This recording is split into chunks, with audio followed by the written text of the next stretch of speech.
With one member of the rebel crew captured and imprisoned, we turn once more to the journals of Ben Kenobi and a legendary adventure with Jedi Master Yoda. He's trapped on a world full of vicious, mysteriously powered children. Not easy will this be. Overpowered and captured, the Master must become a student once more, and the ripples of Yoda's struggle in the past will be felt by Luke Skywalker in the present. Connected it all is. Plus, join Princess Leia on a top-secret and highly dangerous mission on a planet that wants no part of the war against the Empire. When an injury threatens to end her mission, can she inspire that rebel spirit in a populace who just want to keep their heads down? Hillary, one Ryan here. So there you go, that's the synopsis for graphic novel I read during the month of July. Star Wars, Yoda's Secret War. And so the bulk of it, the main part of it, is primarily about Yoda, and it's all about how he took this trip, because like all of a sudden one day he started like feeling a disturbance in the Force, which is something that a lot of Jedi Masters are able to detect, and so he followed his gut feeling, I guess you could call it, and ended up on this distant planet that was previously believed to be uninhabited, but turned out to be inhabited. And he meets all of these kids and young kids, and then also teenagers.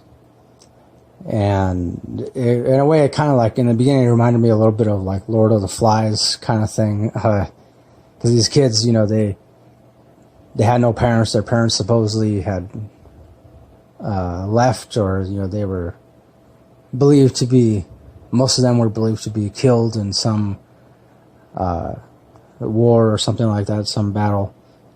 And so these kids were now, you know, fending for themselves and filling in as adults in certain roles. And so that's why I said it initially came off as kind of like Lord of the Flies.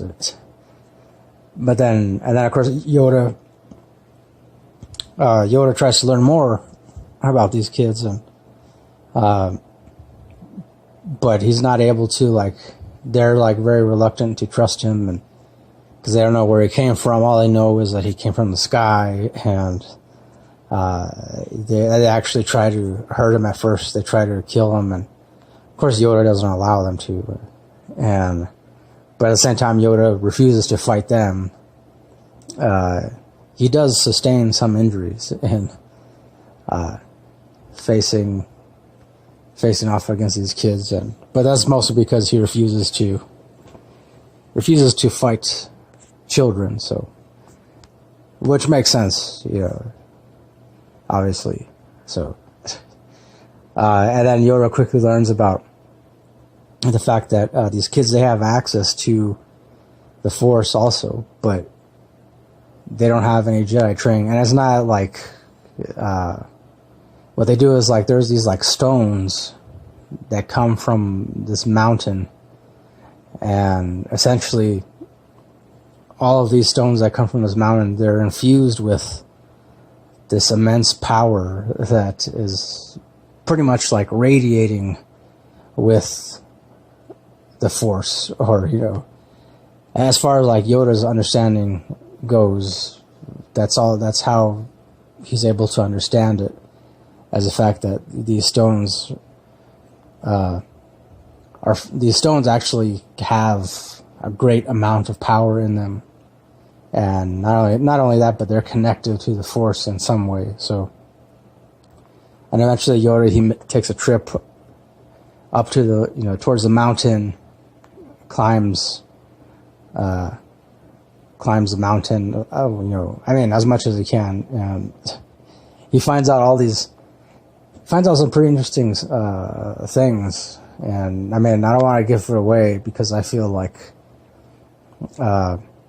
if you're a Star Wars fan, I kind of feel like this graphic novel definitely adds a lot to not only Yoda's backstory, but also just the Star Wars universe in general.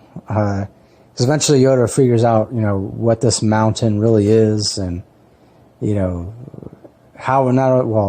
it really is, how old it is, how long it's been there, and why it's connected to the Force, and which ultimately for me I found to be very interesting. I wasn't expecting. I thought it was just going to be like Yoda going somewhere and just fighting with his lightsaber and all that. Which there is that element to the story, but there's so much more to this. So, I mean, I thoroughly enjoyed it. As a Star Wars fan, I really enjoyed this. In fact, I feel like this could easily be made into some kind of movie, or they could insert it into some movie or something like that. I don't know, that's just me.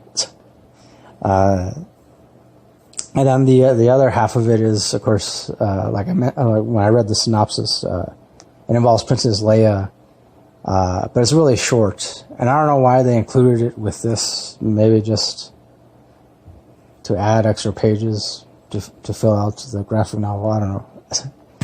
But essentially it's just when Leia was, before she could get information about the Death Star or something like that, and she's stranded on some planet, and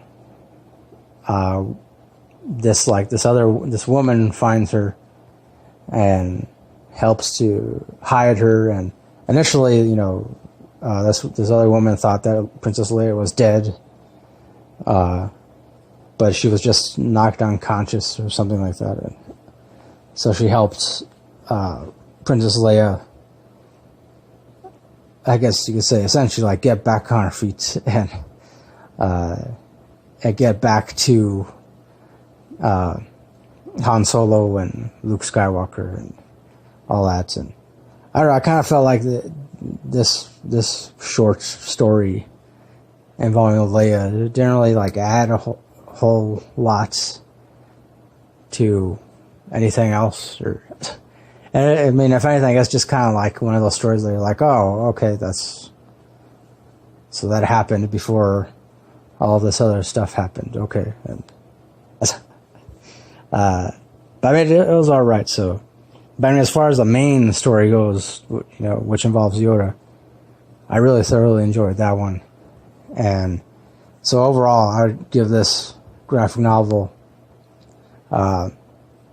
definitely 5 stars. 5 stars all the way. I guess maybe at the bare minimum 4.5 stars, but definitely 5 all the way. So, yeah. So that'll do it for my review of this Star Wars Yoda's Secret War. I recommend reading this if you're a big Star Wars fan, or a big Yoda fan, or even a fan of sci-fi in general. So, yeah. So there you go. That'll do it for this review. Thanks for watching. Thanks for listening. As always, next time, don't forget, keep it real, keep on rocking, and peace.